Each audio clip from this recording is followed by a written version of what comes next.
दोनों बेशर्मों की ऑडेसिटी तो देखो कि मेरी बहन को कुछ पता ही नहीं है कि उसके पीठ पीछे एक्चुअली हुआ क्या है, और वो दोनों बढ़िया उससे नजर मिला रहे हो कि उसके साथ फ्लैट में बढ़िया ही हाँ करके रह रही है, और दूसरा तो उसको डेट कर ही रहा था, वो अंधी, उसको ऐसा लग रहा था कि सब बढ़िया, सब चल, वो ज्यादा सोच रही है। ठीक है, 4 महीने बाद मेरे घर पे एक बहुत बड़ा फंक्शन था, तो हमने सबको बुलाया था, तो मेरी बहन अपने फ्रेंड्स को भी बुलाया, अपने बॉयफ्रेंड को भी एज अ फ्रेंड बुलाया, घर पे सबको सबसे मिला, वो लोग मिल रहे हैं, मेरी बहन से नजर मिला रहे, और मेरी बहन इतनी फुद्दू कि उसको एक रिश्ते में नहीं, एक्चुअली 2 रिश्ते में धोखा मिला ना, एक उसका बॉयफ्रेंड, एक उसकी फ्लैटमेट। यार मतलब कैसे कर सकते हो आप किसी बंदे के साथ जिसके साथ आप ऐसे रह रहे हो।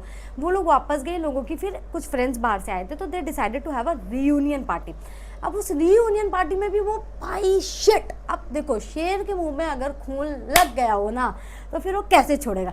यहाँ पार्टी चले, वहाँ वो दोनों गायब। तो मेरी बहन को ऐसा लगा कि ये दोनों कहाँ गए भाई, अगर हम सब यहाँ पार्टी करें, खा की करें, ये दोनों गए कहाँ। तो वो उठ के गई, और जैसे वो उठ के गई, उसने बालकनी में देखा, तब ये दोनों टाडा डाडा डा बहस कर रहे थे। और बहस ये चल रही थी कि मैं उसको बता दूंगी, वो बोला नहीं तुम नहीं बताओगे, तो इनकी बहस चली थी।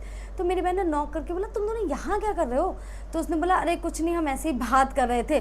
तो उसने बोला अरे क्या बात कर रहे थे। उसने बोला नहीं ऐसे ऐसे करके। उसके बंदे ने बोला एक्चुअली मुझे बहुत नींद आ रही है, मैं घर जा रहा हूँ। और उसकी फ्लैटमेट ने बोला मैं भी यार जा रही हूँ। तो मैं बोला अरे हुआ क्या, पर दोनों चले गए, उसने उसको कुछ नहीं बताया। ठीक है, पार्टी खत्म हो गई। अगले दिन सुबह भाई शिट, सुबह फूटा बम, और बम ऐसे फूटा कि वो लड़की आई मेरी बहन के पास, उसने सीधा मेरी बहन को बोला सुन, तेरे बंदे ने और मैंने एक दूसरे को किस किया था।